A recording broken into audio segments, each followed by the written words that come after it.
ñun warloo na ko ak ñun dinañu ko jox. dina ko indi jërëjëf Birama Camara. Mamadou Diallo démb le président de l'Assemblée nationale doon seq entretien ak ñi nga xam ne ñoom ñooy suñu naataango yi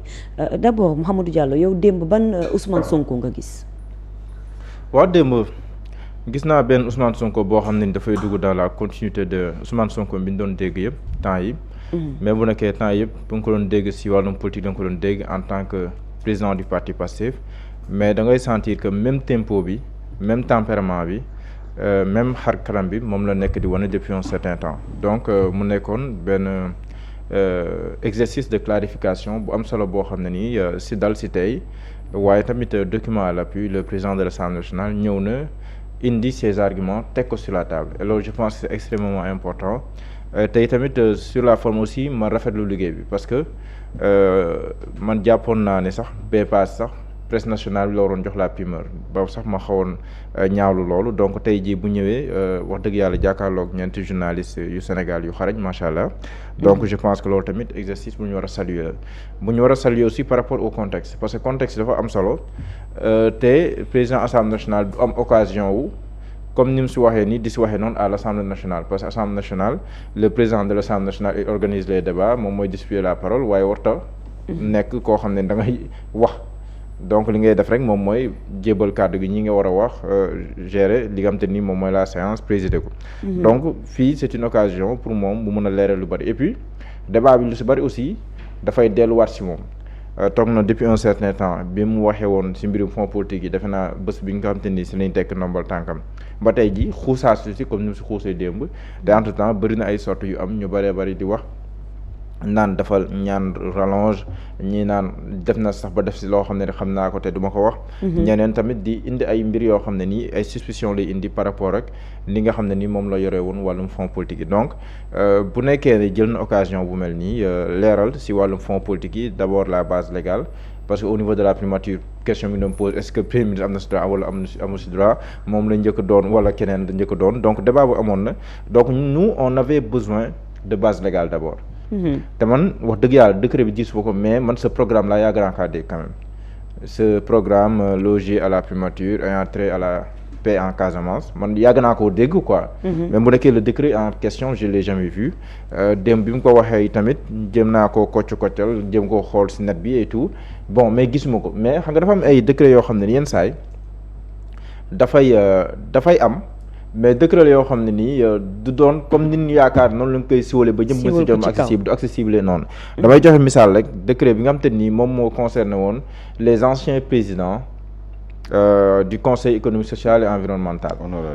voilà c'est ça loolu xam nga ça avait fait débat et à l'époque c'était l'opposant Bassirou Diomaye Diakhar Faye moom moo dénoncé woon loolu parce que ñoom bon mën na am ñoom inspecteur des impôts wala ñenn ñi ñoom mën nañ am primeur sur certains actes yoo xam ne le président daf koy posé donc loolu ça avait fait débat à l'époque defe naa sax moom bu mu yëkkee coow li waa Pastef topp si après si la mujjee tegaat loolu suuf mais l'idée c'était képp ku mos a jiite conseil social environnemental ñu am na ñuy def ak yow. ba sa giiru dund. di la fay ba sa giiru dund donc yooyu noonu te décret boobu noonu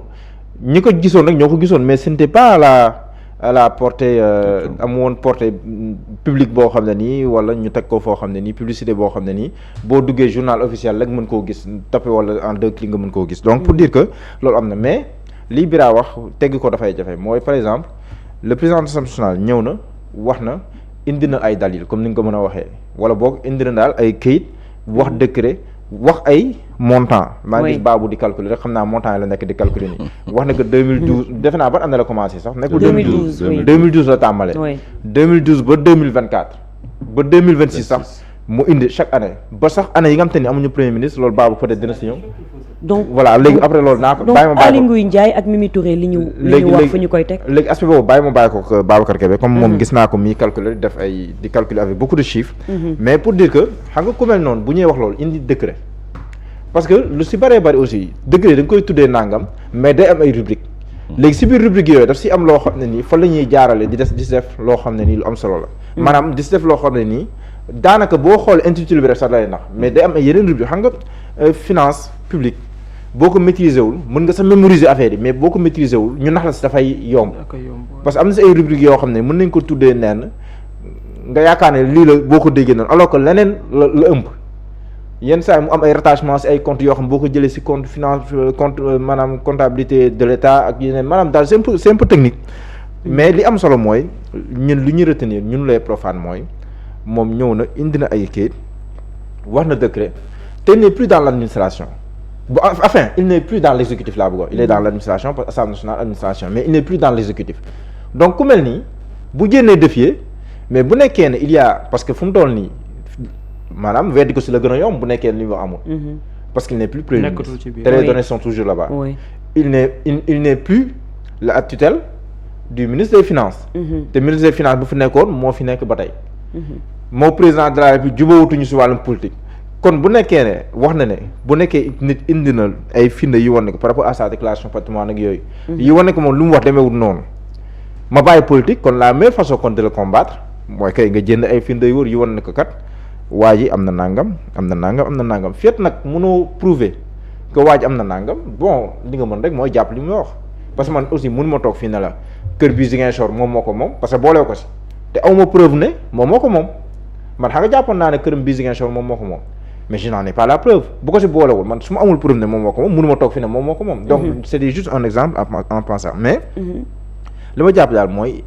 génne na ay mbir le ministre des finances il est toujours là Cheikh Diba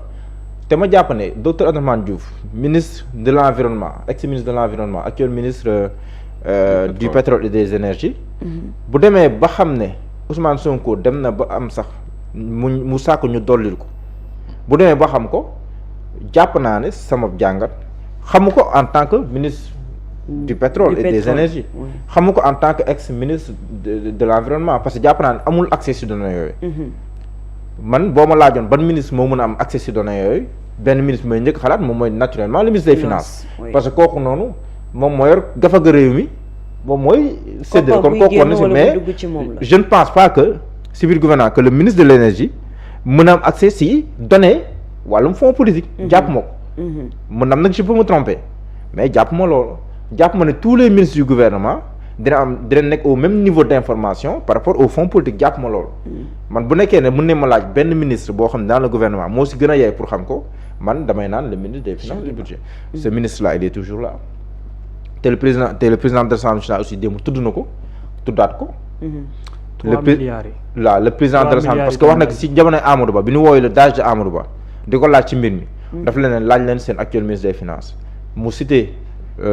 Cheikh Diba wax ne ba léegi nii nag amul explication loolu nag peut-être Cheikh Diba dina si indi ay leeral peut-être que si le ministre de la justice boo xaw ma ndax dinañ dem plénière si wàllum crédit spéciaux d'ailleurs parce que li ñuy wax nii xamoo ndax dina si demam déet mais je veux dire comme dafa tudd ay tur génne ay documents bu nekkee ni wax amut il n'est plus dans l'exécutif kon waa exécutif bi te ñenn ñi nekk ay adversaires politiques am mais war neen mën a génn démentir waaw ba pare teg si ay preuves teg si ay éléments à l'appui xam naa dinañ ne bon ñoom duñ def dans le déballage parce que état voilà dafa mu tëddee yenn doses dem mais boo amee ay éléments ba pare mu défier la mais mën nga koo démentir si noo xam ne ni aussi dans les limites de lii nga war a sàmm si biir exécutif ak yooyu parce que aussi nit ki mën la défier noonu politiquement défier la nii ba pare te fekk na teewul si dara yow nga jàpp ne nga xam ne waa ji kat li muy wax demeewut noonu ba pare nga toog di ko seetaan rek noonu te muy gañawaale la bataille de l'opinion sa kanam man jàpp ma ne gars yi yéwénee noonu si wàllum politique si wàllum politique gars yi bu ñu amee ab audio bu ndaw sax jamono moom ak son contentieux avec Mansour Faye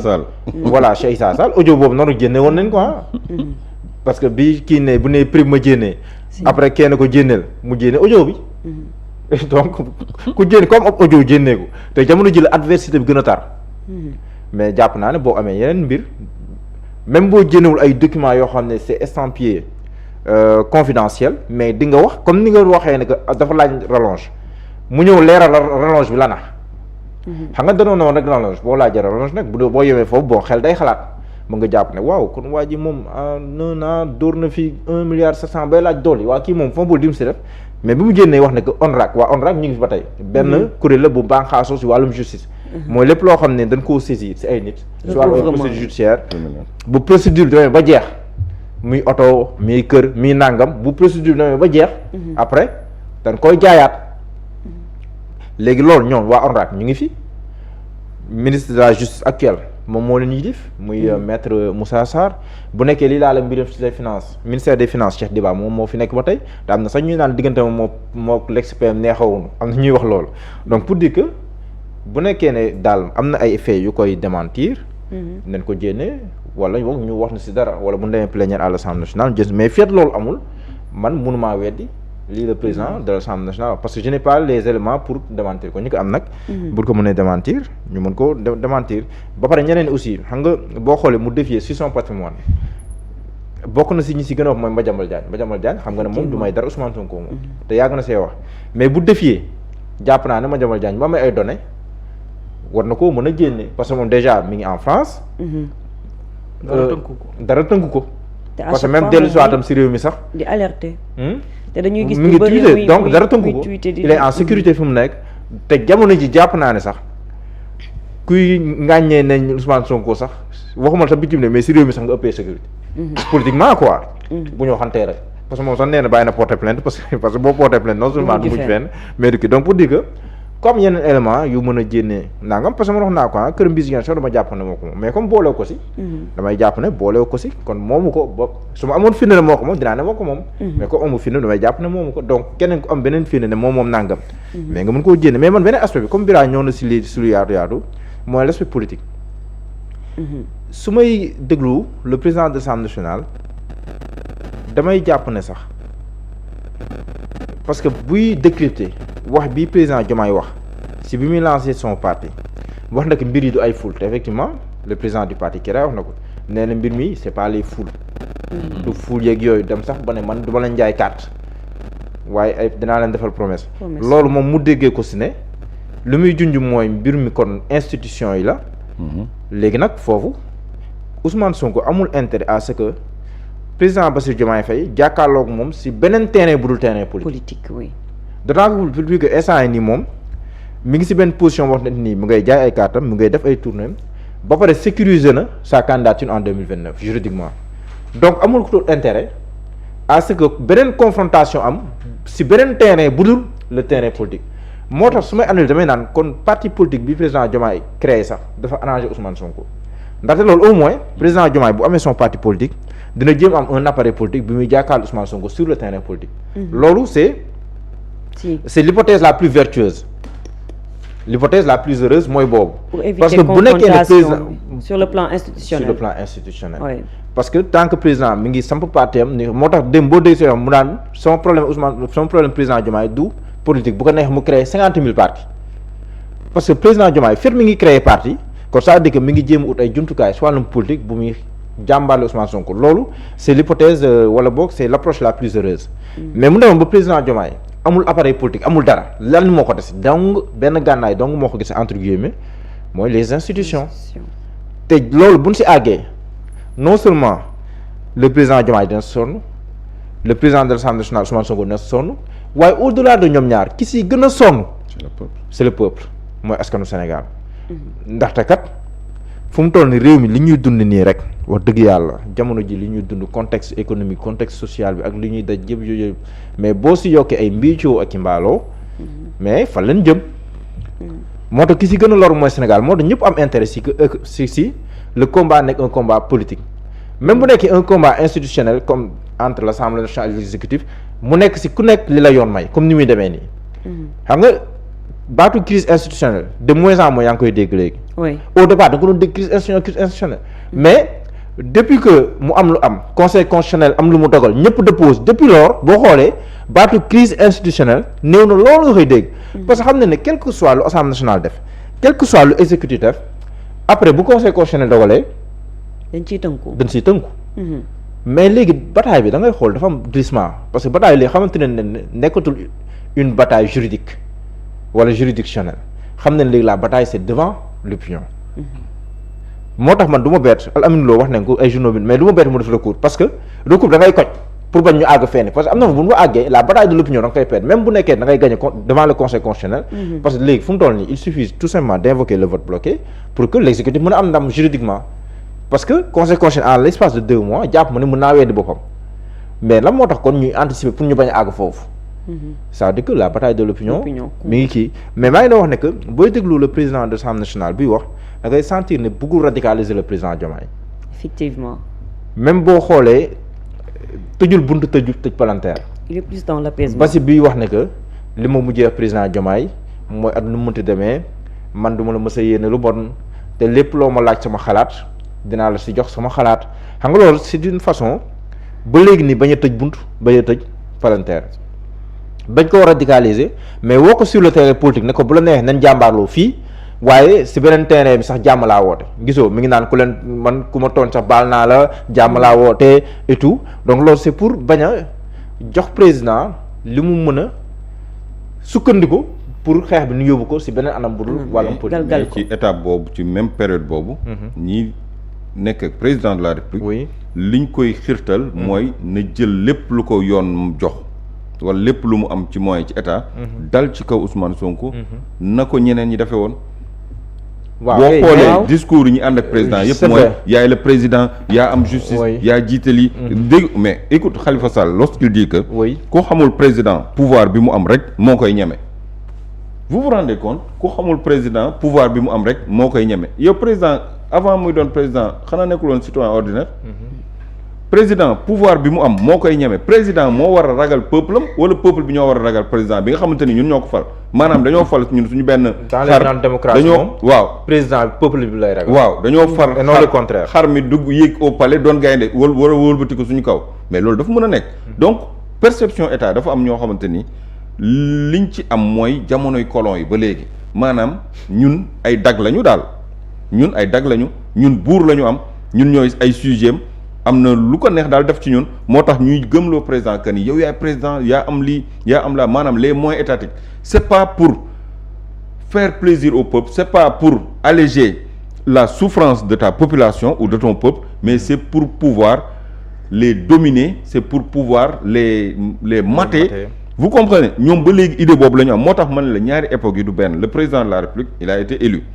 par son peuple mu war a nekk seen mbindaan comme ni ko l'autre di waxee nekk seeni soxla di daw safa ak marwa ngir wut li nga xamante ni moo di seen dund nu muy gën a mucc ayib mais buñ lay booy taxaw naan ku xamul doole bi président am yow yaay songu président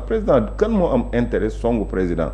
yow yaa ko fal pour mu doxal pour mu avancer le réew mi nan nga koy songu pour lan songu kay mooy côté politique te côté politique c'est plus le président côté politique c'est plus le président de la République tu laisses les institutions à côté nga xeex ci terrain politique mais ñoom ba léegi perception yi nee naa la vieille école ak celle-là y a une grande différence mais Ousmane Sonko mi ngi appuyer ne kuy utiliser terme yooyu noonu institution c'est parce que am nga beneen xalaat boo xam ne nan nga ko cee am bu dul doxal yoon ba pare xam nga venant de Ousmane Sonko dégg-dégg bi mu si am moom day mën a décrypter le message parce que am na fu mu jaar ak président Macky Sall mais xam nga li tax président Ousmane Sonko sax xeexoon président Macky Sall mu mënoon fi àgg fenn fi parce que au-delà de li ñuy wax contexte yi du benn on peut pas comparer contexte yi du benn situation yi du benn mais au moins le président Macky Sall amoon na appareil politique bu dëgër président Macky Sall dafa xeex ak Sonko ci politique ba lot soo kaa jëfandikoo leneen li parce que rappelez-vous kañ la le président Macky Sall tëkku dëggantaan Ousmane Sonko le 3 juillet la ko tëkk la ko tëkk leer na ni dootul bokk mooy maanaam tant que mi ngi doon am espoir que politiquement mën na faagaagal waay soit politique daf si nekkoon mais local 2022 jàll législative 2022 jàll mu xam ne lii fu muy jëmul kër pour nga boole koog jàkkaarloog waay politiquement dafay jafe donc il a fallu que mu bàyyi lépp politiquement et puis barré la sur la route pour le troisième mandat justement bàyyi troisième mandat jàkkaar le 3 juillet 2023 la su ma juumul